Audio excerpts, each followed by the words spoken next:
Welcome to this episode of the Down the Pub podcast. Chris is not with us tonight. He had something better to do, so it's just me and Gary. Gary, how you doing, man? Very well. Why does Chris get away with missing one without any mystery illnesses attached to his good name? Whereas when Well, I'm there, when I'm not here, I've got the bubonic plague and piles and who knows what's coming next. I respect Chris. That's why. Yeah, So, no, that's fair. I don't respect myself either, yeah, so yeah, that yeah, makes yeah. sense. Okay, I was thinking earlier when you said Chris can't make it, I was like, I've got a bit too comfortable this year. I feel like a luxury player, like an Ertzil type, because I don't have to do too much work now. I just get the odd question, I can chill out, but I don't feel like I'm match fit to have a whole podcast where I'm answering questions alone. I'm but, but, concerned. I needed to drink some honey or something. but when did you ever have to do that much work? Yes, Mr. Questions over it. As you can probably tell, that we're in good form because we won again. We won our first game of the season. Before we get into it, we did want to say, get well soon to Alan. What's his handle? It's like Offside twice. twice, yeah. Yeah, Just wanted to say because he had a bit of a medical situation, and we really like Alan. And we want to make sure we're very sad to see what happened. So wishing you a speedy recovery, my friend. Yeah, anybody who knows Alan Gorman from Twitter and that, he's a huge Forge fan, and even though he is a Forge fan, we do respect him quite a lot. So yeah, he's a good guy. definitely. So. Yeah, he's just always been there since the beginning. I remember when I first started the blog, first started kind of connecting with people who were building the clubs on the ground. He was one of the first people I was aware of, and massive Forge fan, massive personality and presence on Twitter. So yeah, very, very grateful he's okay. Yeah. And yeah, obviously wish him all the best. And yeah, can't wait to see him at a game soon because I know he's been out to Halifax once or twice to games. So I met him Yep. before the first ever home game. Actually, he came to that. Oh wow. So yeah, hopefully he can get out to another one soon, and we can buy him a much deserved beer. Yep, definitely. So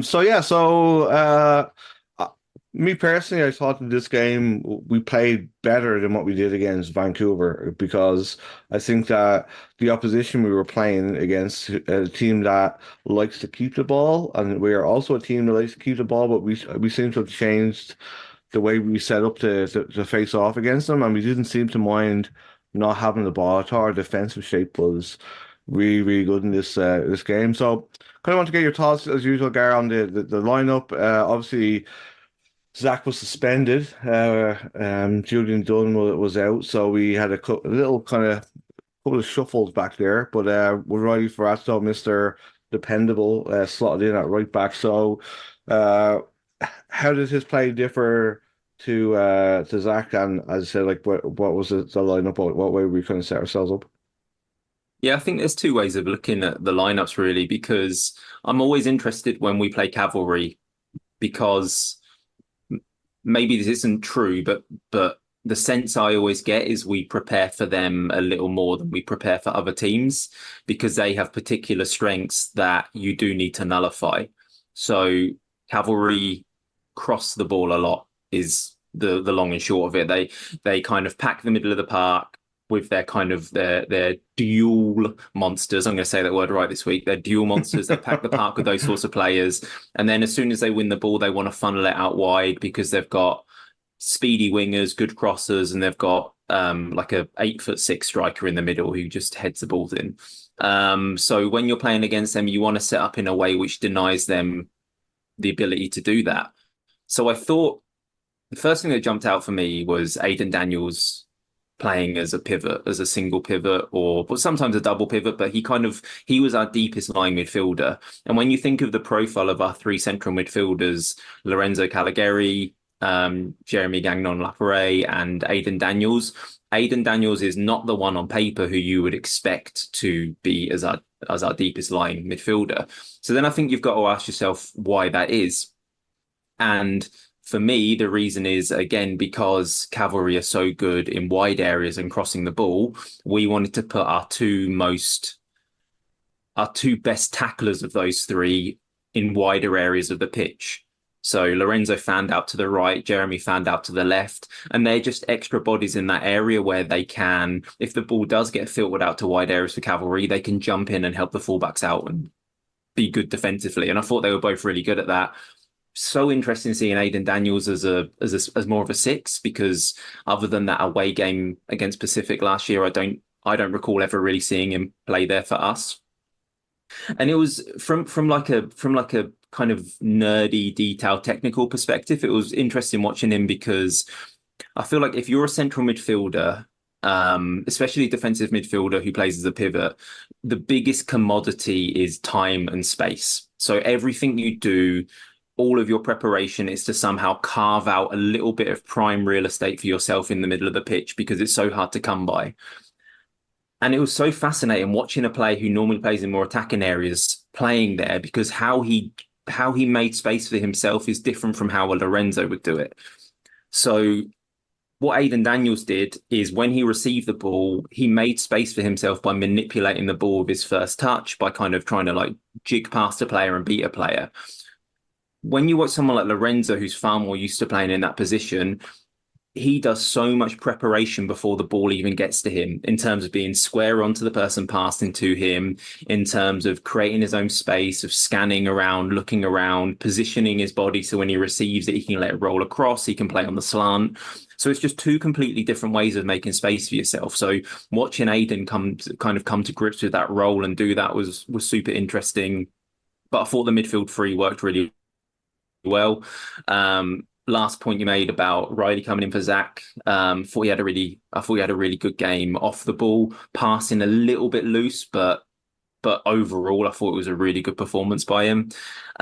His tendency is to play that role differently from Zach. I think Zach likes to play wide and he likes to play on the exterior of the pitch, whereas the tendency for Riley is he likes to be close to the ball and close to the action. So his first touch will normally take him inside. He'll look to kind of create those triangles with Lorenzo or Aidan or whoever's near him. So it's a different interpretation of the role.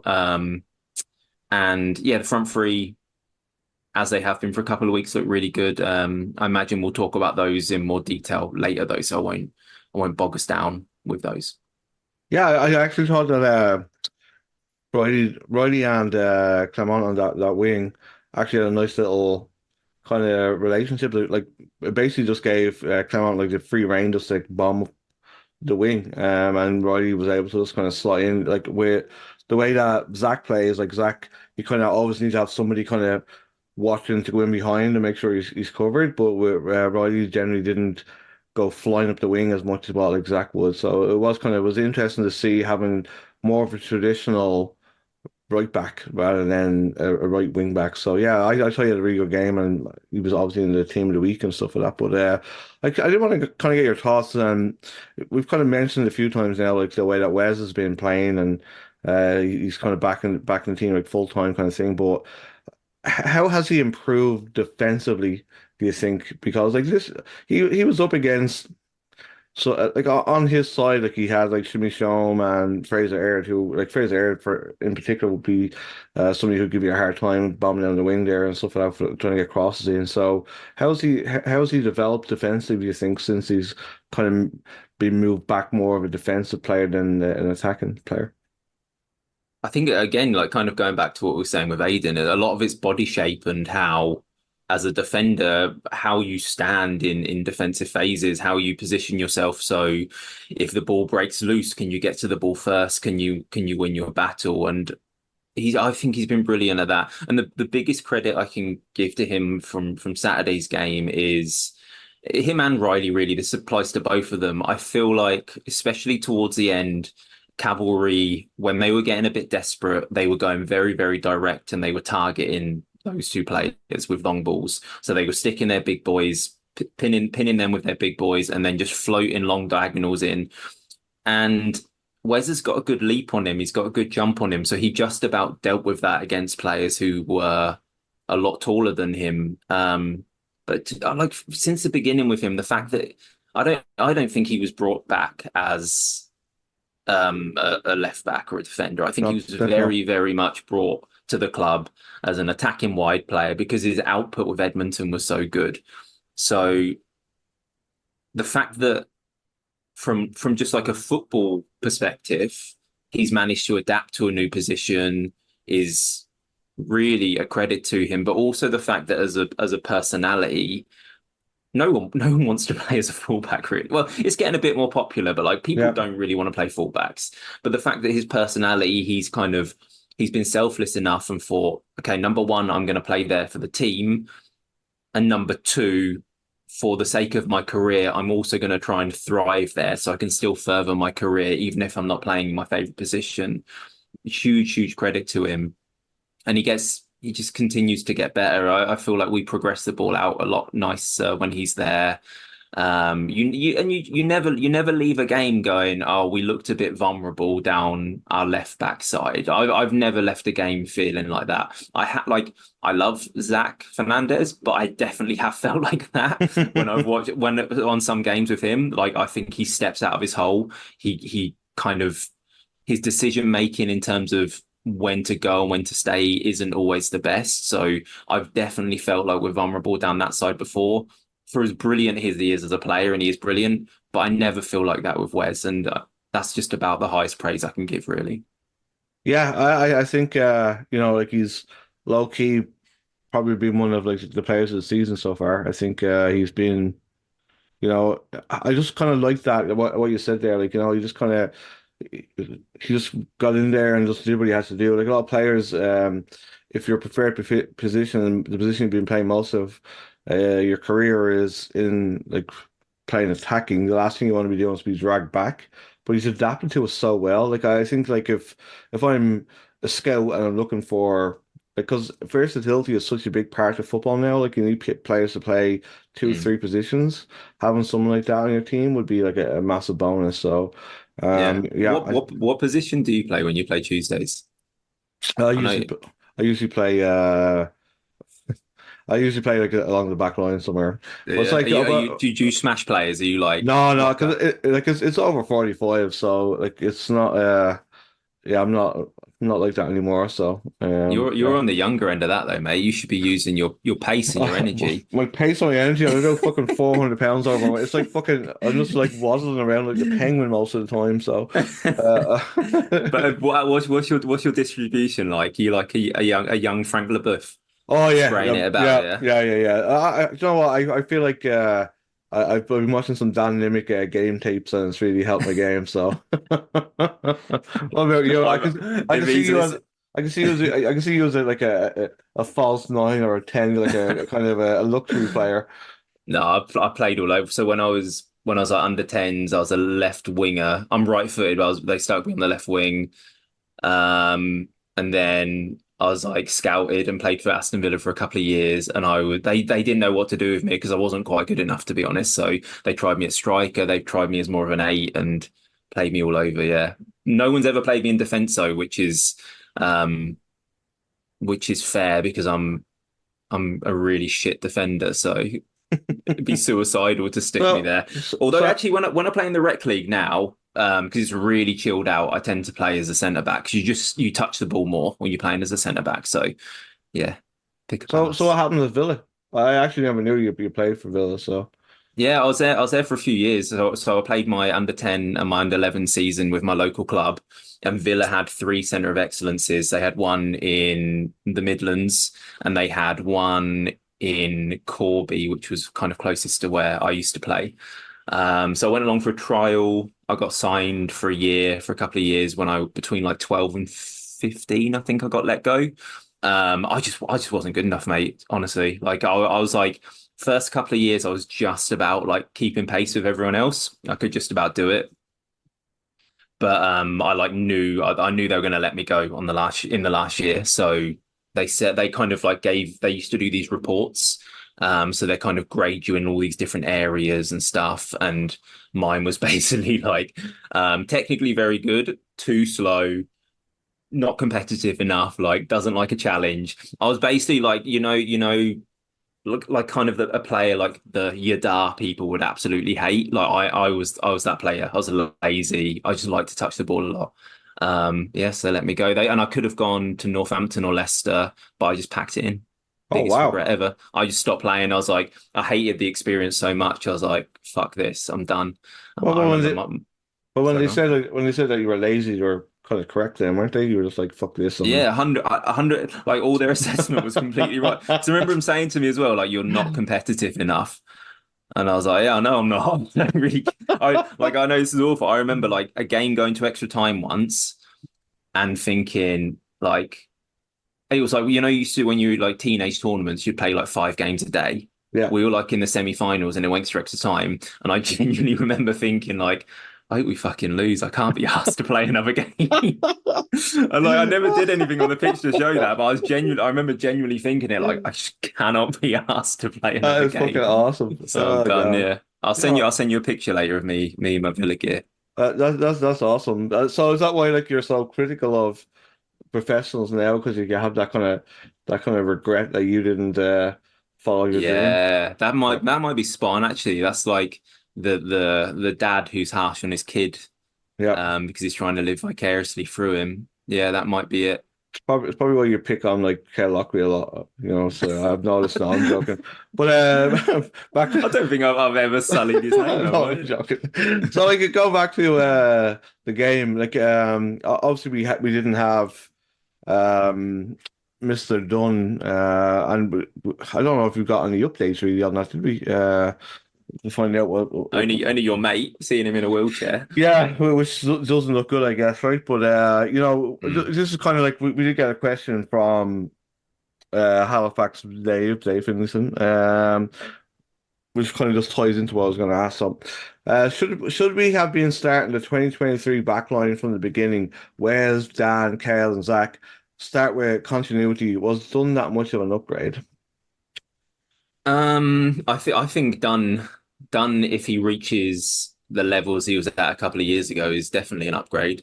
He's this is a player who was close to being an MLS player who got a move to a high level in Scandinavia. Like it's no joke, this player. And at the end of the day, I think he's been good for us, but the version of him we're seeing is still a player who hadn't really kicked a ball for 2 years because of injuries. So if this is the level we've seen of him from not playing for 2 years, can you imagine where he would have been in 6 months or a year's time if he'd have stayed fit? He would have been one of the best defenders in the league, which he was in 2020 when he played at the Island Games. So I completely, I completely understood bringing him in, and I completely understood starting him as well because we do have limitations. Our centre backs do have limitations. I love them both for completely different reasons. I think Dan's a wonderful player who will end up playing in the MLS. I think Kale is hugely improved and a lot smarter than I think people think he is because he recognizes the areas he needs to improve and he works hard on that. So nothing against either of those, but Julian, if he got back to the level he was at before, again, one of the best defenders in the league. So you don't turn your nose up or walk away from a player like that if they're available. Yeah, I think I tend to agree. I think the sad thing is we were starting to see that level come back a little bit. Like the last couple of games that he played, you could kind of see that he was starting. But you know, I feel like there's certain players that just get so unlucky with injuries, and like for that one, like just the way it happened, it was absolutely horrible. And you know, I think that we're definitely a better team with him around the first team. So. Mm. Yeah, and I hope that answers your question there, Dave. I just thought that we'd swing it in there. You were kind of just touching on the fact of like our the front three there, but you know, I just kind of want to get your thoughts on the relationships that's kind of building. You know, like seeing Ryan and Massimo the way that they kind of they're interacting, and they seem to be kind of getting on each other's wavelength a little bit. How do you think that those relationships are starting to build? That front three, they're getting familiar with each other, aren't they? There's something happening there, and because I feel it's a really nice mixture of players, very complementary mixture of players. So if you think of the front three as Clement Bayer on the right, Ryan Telfer central, and Massimo Ferrin on the left. So the first thing is you can do two things with that group. you can either play them as a traditional front three, where Mass and Clement are high and wide, Telford dropping in as kind of a false nine and linking with the eights, or you can kind of, and this is something I feel like we did a bit against Cavalry, and we have done a few other times this season, is kind of move more towards that Christmas tree sort of formation. I know it from, I remember England doing it Euro 96, Yeah, so it's always been in my head since then with the two tens behind the striker. So you can also do that with them, especially if Zach's playing, because Zach can overlap on the right. Clement clips in, Mass clips in, and they kind of have that little triangle with Ryan. So you can do that with them as well. But in terms of the types of players they are, they complement each other really nicely. We talked about last week, I think Ryan Telfer is arguably the best striker in the league at the moment in terms of, I mean, last week we was talking about how good he is with his back to goal, which I still think, like soft passes, wall passes, posting up. But you saw on Saturday his ability to spin and run in behind as well. His ability in the goal to get the ball. And the first thing I was saying when he got the ball was he's going to shift it onto his left. He's going to shift it onto his left. And if me, like some mug in the crowd, can see that he wants to do that, the defenders would have known too. But it's kind of like the Iron Robin paradox, isn't it? Where everyone knows he's going to do it, but because he wants it on his left, but he's still got the ability to create that space for himself yeah. and then rifle it in. Like really fantastic player and a completely different player than I thought he was. Clem has been really good. Again, I don't think it was his best game on Saturday, but he has been really good for us. And just his presence on the pitch and the ability he has to stretch teams because he is so fast and his movement is so good. He's always available as an exit pass. And when you're kind of when you're getting a lot of pressure and you just need to get rid, knowing you've got a player like that, it not only kind of brings comfort to our players, it also brings fear to the opposition because they've always got to be conscious of the fact that we have a rapid player in that position. Whereas last season, like for all of the good Aidan Daniels did there, he's not the fastest player. Yeah. So you don't really have that exit ball with him. And like, what can you say about Massimo Ferrin? I thought he was brilliant on Saturday. I always think he's brilliant, to be honest. His ability to protect the ball, his ability to like take it from height and drive central is just he's just brilliant. He's just a brilliant player. And the three of them together, there's good alchemy there. I think there's a good balance, and we're scoring goals. We're scoring goals now. So long may it continue.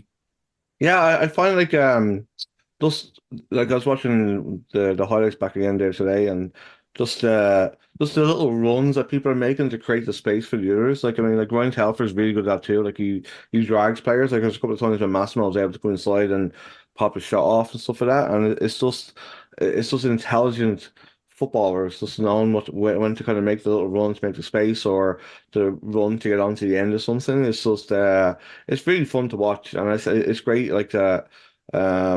We're starting to see everything kind of gel together. But as soon as I kind of was saying with you, like with Telfer, like you know what he's going to do, but the way he shifted it across, because he's up against I think Dan Klump, which who isn't is one of the best Mm, defenders in the league, and he just kind of like left him looking so flat-footed.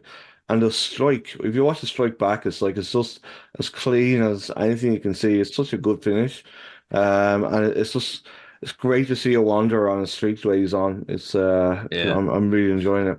How much can you see like from where you are? Because you're obviously you're like right against the hoardings on the opposite end of the stadium. Like, can you when something like that's happening, is it just like you think something's happened, or you can No, actually see it? you can I can see most I can see most of the stuff that's happening. Like it's not that far away. And then like Mm, after the goal, like we got the beauty of the big screen right beside us. So like anything yeah, that's kind of like it's actually quite funny. Like you see something happens, you've kind of seen it with your own eyes, but obviously you're kind of second guessing yourself a little bit. So you see like all the heads all swaying over to the TV, watching the replay and then coming back and complaining about what just happened. So it's kind of like it's kind of a funny experience, but yeah, that's why I mate. like it down there. It's like it's such a good like little mix. Like you got people who are like super knowledgeable about football, and then you've got other people who it always tends to be like the first or second game, and they're just kind of just ask questions, and everybody's like, just answering what's going on and all that kind of stuff. That's why I kind of Yeah. like being down there. So. With that big screen, mate, I'm massively on vanity watch with that big screen. So what I do every if a player does like a big move, like say Yann makes a really good save, I'll just stare at him while the replay's going on. I'm like, is he going to check himself out in the replay? And I swear they go out of their way not to look at themselves doing it because I've noticed it in the Euros a lot. Like Ronaldo's a fucking Mate, you know what? terrible for it. Like, Somebody actually did like a Twitter thread of it as a Ronaldo looking himself at did on big he? screen before he takes free kicks. He does it all Yeah. the time. You kind of look something out like you'll see him like fixing the hair a little bit. So if any of the Wanderers Donkey ball. players are listening, and we do know you listen, you fuckers. If any of you are listening, I watch you like a hawk every time you do a big action in the game to see if you stare at yourself on the big screen, and I I will be calling you out for it in future episodes. I will say that I am the lamest person you probably know, but when I'm watching the highlights, because we're right Yeah. behind the goal, I'll always give a little cheeky look to see who I can see myself. Well, I sent you a screenshot yesterday, didn't I, of you? Oh, yeah, yeah, with the I getting high fives like a fucking 10-year-old. Yeah. Yeah, but well, we actually looked over and we saw you. Who were you at the game with? Because I won't say you look like you're on your own because you I kind of was on look. mine for the start. So I've got season tickets with four guys. Two of them couldn't make it because they were away for the weekend, and the other one arrived in like the 25th minute or something. Yeah, So I've got another mate who sits over the other side as well, and he was just sending me messages saying Gary's got no mates. but, but, but you know, yeah, because we were like, because it's funny because we always like it's a kind of like a run little joke in our little circle that we look over at you to see like how you're looking at the game, see if you're like you look pensive or if you're like Normally cross armed and yeah. It's like yeah. literally like a dad watching his fucking kid playing. So yeah, it's kind of funny. I can never pick you out. I always look over to your area, but maybe my eyes are bad. I can never Yep. pick people out. Well, it's kind of a little bit more crowd over there. Like you sit because you're on your perch, you're pretty easy to pick Yeah, out, right? So, exactly. Yeah, um, yeah. so My what I head is usually do is I get my phone, I'll zoom in and then look for the guy with the little Ziploc bag, and I'm like, oh, there he is, there he is. It's not even raining. He's got it with him. So, uh, I so used to have this old boy sitting there. Like he wouldn't listen, so I feel like comfortable saying this. There used to be this like guy, probably put him like mid to late seventies. He's English guy that used to have a season ticket next to me. Um, I don't even know if I should be saying this, but anyway, like so he'd always leave at half time, but I'd have the weirdest fucking chats with him, mate. Honestly, he didn't come for like again. I'm just to reiterate the point. He's probably late seventies. He didn't show up for a few games last season, and then he rocked up and he had like a full on tan, like proper big tan. I was like, oh bloody hell, where were you, mate? And he was like, oh, I was in Thailand visiting my girlfriend. I was like, oh, wow. were you? Oh, yes, wonderful trip. And He's I, got he's got like the turkey teeth. He's got like the hairpiece. but honestly, he's one of those, yeah. But I haven't seen him this season, so Wow. maybe he's on some beach in Bangkok somewhere having a jolly up. Yeah. Yeah, good for him. Okay. So we actually do have a couple of questions I thought we'll just get through here. So this is a good one from CB Keeper. The second transfer window starts on the 5th. Who's in and who's out for the Wanderers? I don't. If there's an outgoing, you'd hope it would be one of the prized assets. You'd hope it'd be Dan Nimick or someone like that to get their move because it's easy to forget with the CPL. While the summer is our kind of most prosperous time to watch the games, that's also when basically every other league in the world has their transfer window open. So you will get players pinched in July and August. And Dan, yeah, I'd love him to get a move, whether it happens this season or in the off season, who knows? But it's coming, I feel. In terms of players coming in, I want to be consistent.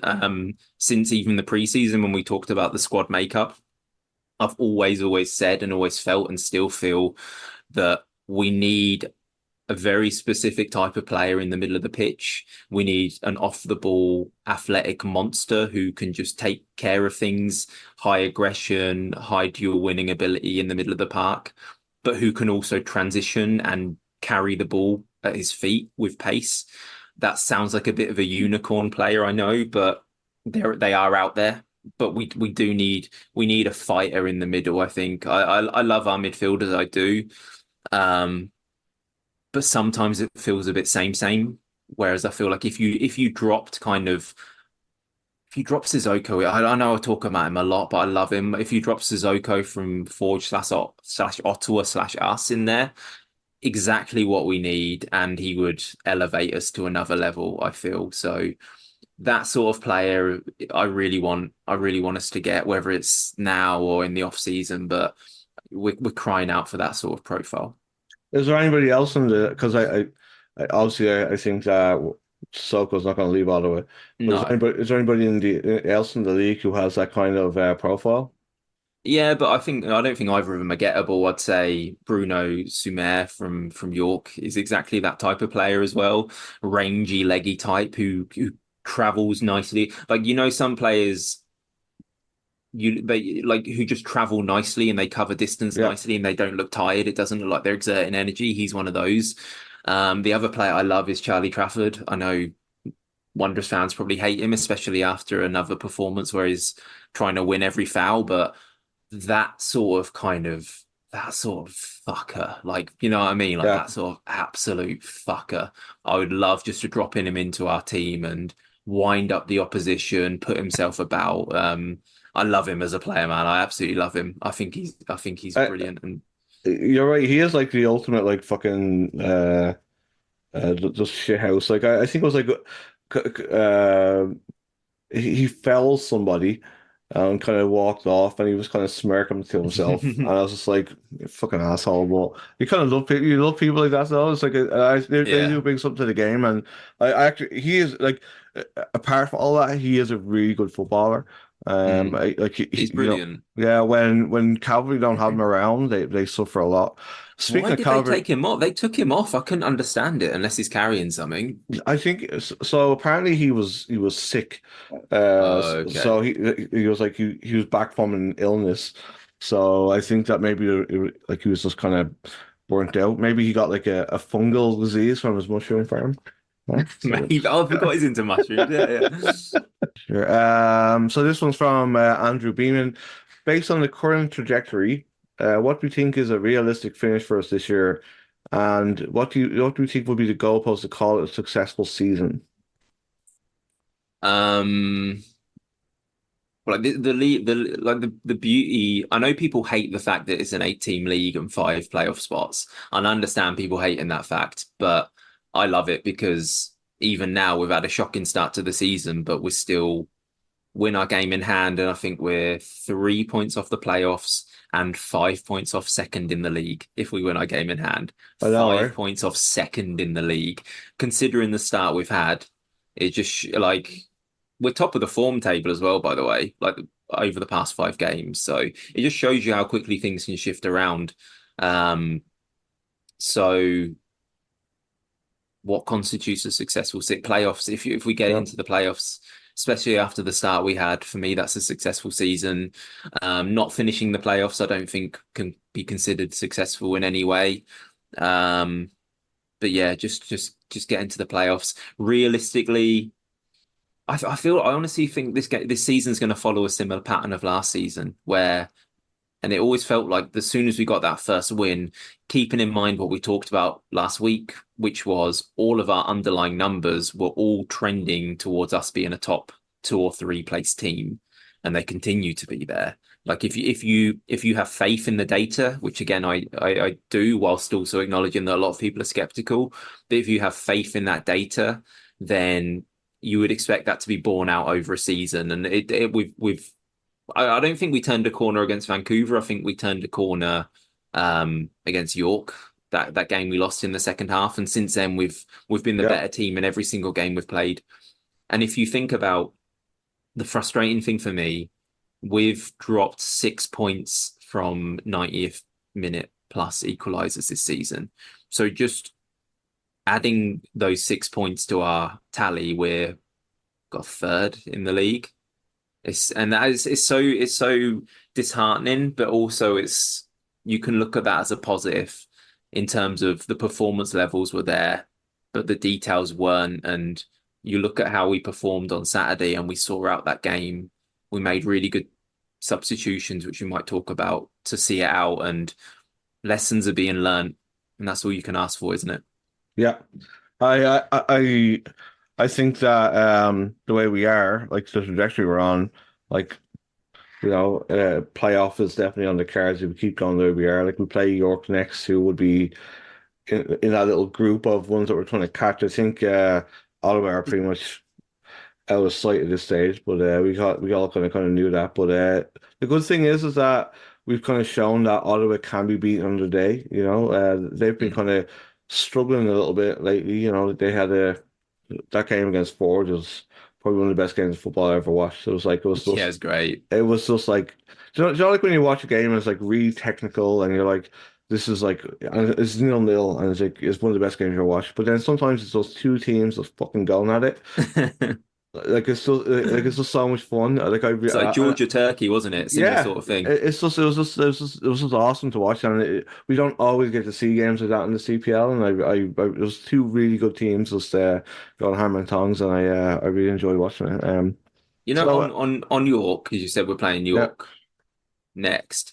He's their coach scares the shit out of me. Like, does he wig you out? as in like the way he looks Just at you. just looks like he's killed someone before, don't you? Like, don't you think? He's an absolute unit. He looks proper mean. I would not want to fuck around with him at training. You know what I mean? I wouldn't want to be like Mate, I know. I wouldn't want to be pulling the mood at training and just being like like refusing. You know, one of those people that refuse to train because they want to move. I wouldn't go Yeah. fucking around with that guy. He looks like he's probably like a black belt in fucking taekwondo or something. So I want to see Patrice square up to him on Saturday. I, It'd be like, that clip of Jimmy Bullard looking up, squaring up to Duncan Logan Ferguson, and Ferguson. then like, yeah, it'd be like that, wouldn't it? I think it would only be fair for Geordie and Patrice to be able to tag team in against them, to be honest with Yeah, you. Yeah. I reckon Geordie could hold his own. He's got that Portuguese fire to him. I think he could, yeah, do a CP. Remember like the Celebrity Death Match Yeah. MTV show, CPL Death Match. My money's on, We're gonna have a lot of new shows over the Aussies, aren't yeah, we? Down the Down pub the Pub investigate Investigates, CPL CPL Death them. Match. Anything do you want to add to the list? If All I, in with yeah. Mark Noonan. And it's Oh just him. God. It's just him trying to get into a bathtub, and the aim of the game is for him to get his whole body in there, and then he's all in. Oh fucking hell. And then we could do like a Jeremy Kyle style show Oh, that'd be with Tommy on it. Wheeldon Jr. as the host. That's a fantastic idea, actually. Or for our listeners, a Jerry Springer style show, Yeah. because I don't think they know Jeremy Kyle is, but yeah. Okay. So this one is from Tractor Boy NS. It's not a question, but he just wanted to say the ref had quite a decent, uncontroversial game, which is nice. I think that is well said. I thought the officials were really good in this game. Especially when you're playing when you're reffing against people like Charlie Trafford, it can always Mm, you kind of go off, and I think they did a yeah. really good job. Agreed. Uh, Agreed. then this one is from Derek Simon. If anybody, Derek runs a thing called the Sound of the Ground. It's a Thursday Mm. night Twitter slash X. What do they call them? Um, live. Um, Yeah, yeah. one of those things. The Like event. a live show. Yeah, yeah, the event things. Whatever the fuck it is. Twitter Spaces. Yes, there you go. Yeah. Him and Jerry run one, and it's fantastic. It's like the guys give their thoughts, and then everybody's welcome to kind of give their 2 cents. And Mm. there's always some good little tidbits of stuff that like people like the more people that have eyes in the game, the more you kind of get to see. And I was in there like a couple of weeks ago, and I had a great time. So check it out. It's good. It's good. Like it's good compared to what we do because we make people listen to us, but on theirs, they open it up. They open the floor up, so everyone Well, has a voice in there. I wouldn't go quite as far as say we make people. We have never clockwork orange anybody except for But my maybe wife. we Yeah. should. Does your wife listen to it? No, she's fucking No. doesn't. So I like the odd time, like if you know what, if we're doing something and something kind of funny comes up, I might just stick on the car and go like, oh, you should check out what Gary said or Chris said or whatever, like Yeah. just to. But she's got no interest I've in said this to anything you I before. do. I've said this to you before, but I want it on the record. I remember your wife, one of my old jobs before I even knew you existed, before when I first moved here.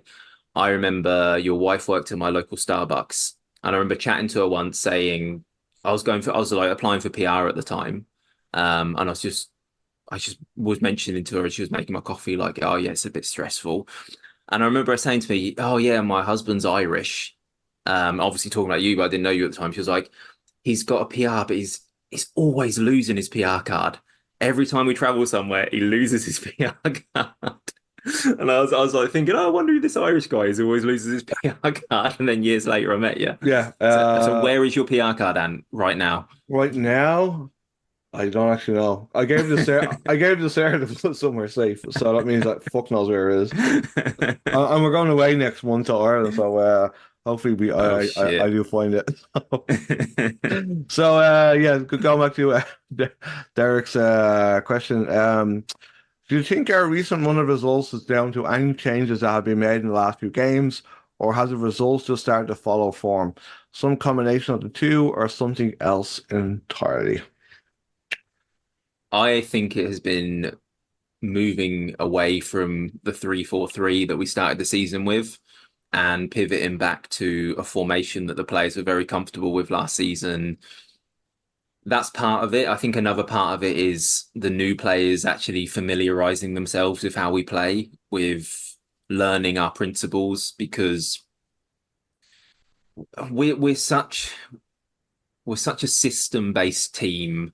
Um, Patrice is an excellent coach in that he has a very, very clear idea of how he wants to play. And if you move to our club, you have to compromise a little bit and you have to fit yourself into our system. The system comes first with us.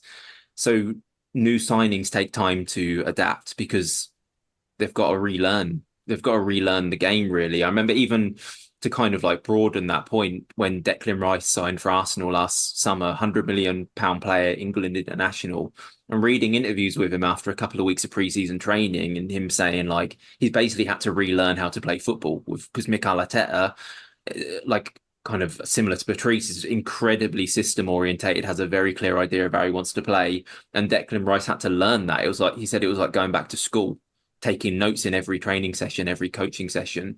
So all of the new signings would have had to do that. So they didn't gel quickly enough. Like you look at Jeremy, I thought he was quite poor at the start of the season. Last 4 or 5 games, you see him kind of familiarizing himself with how we play and understanding it. Ditto Probo, Diaz is starting to come in now. Telfer's gone up a level since we ditched playing as him unfairly, I thought, as a left wing back. So those two things together, going back to a way of playing that suits the players and also the new players becoming used to how we play, have just, yeah, it's just clicked, hasn't it? As you said, the second half of the game against York, it was that's one where we were losing like 2-0, whatever it was. We Yeah, got to yeah, go we back rallied. and stuff for that. It did feel like there was a kind of a switch of something that was became familiar with the players, and then we kind of just kept that rolling. So yeah, you're probably right that it's just taken with people just that long to kind of get used to what they're being asked to do. So yeah, so I guess we don't have a opposition corner this week. Gary has just given up on that whole idea.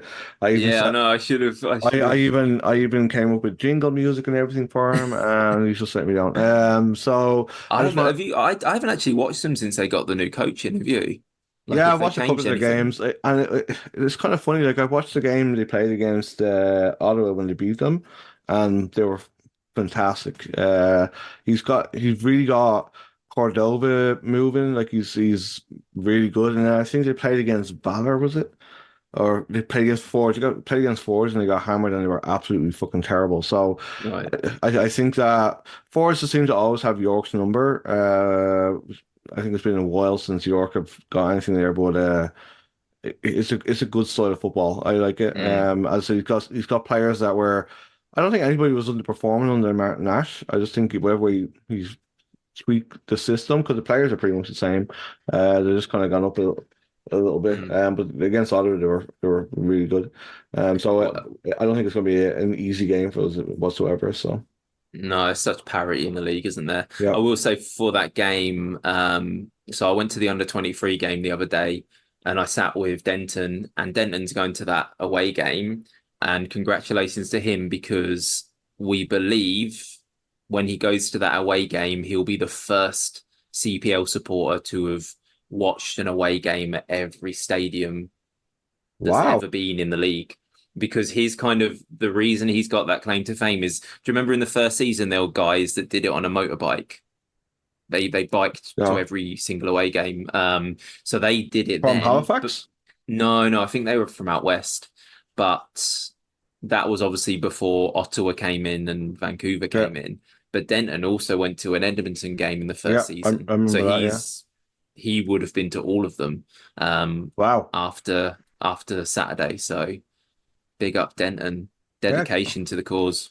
yeah, man. And also big up to the One Soccer cameraman because now he's got his token shot of A the pirate. Wanderers, yeah, the Pirate Wanderer fan at an away game, which they Yeah, love.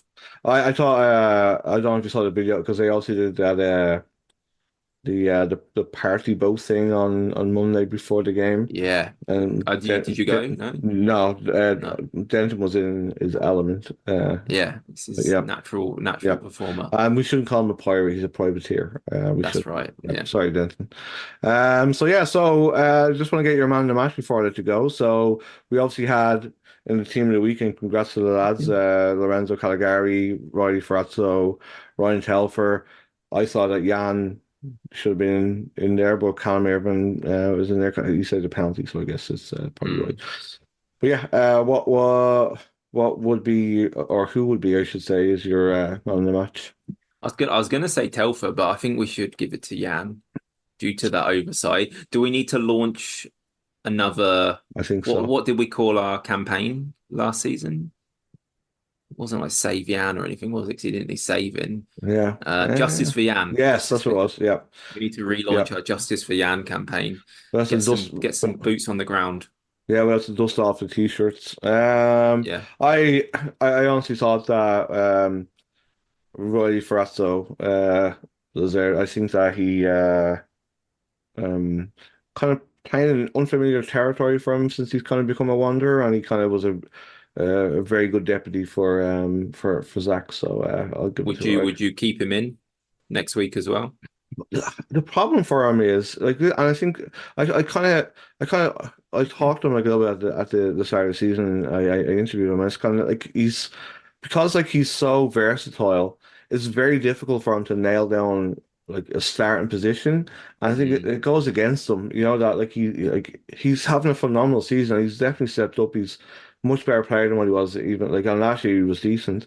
But I mean, how can you keep Zach out of the team? How can you take Wes out of the team? You know what I mean? And where do you slot him in is that's the issue, I think. So I'd play him right back again. you would? I'd keep Zach on the bench. Yeah. Again, I love Zach as a player, but um, Chris, if you want to foster a meritocracy, then he had a good game. He had a really good game, so play him again. So yeah, I'd start him.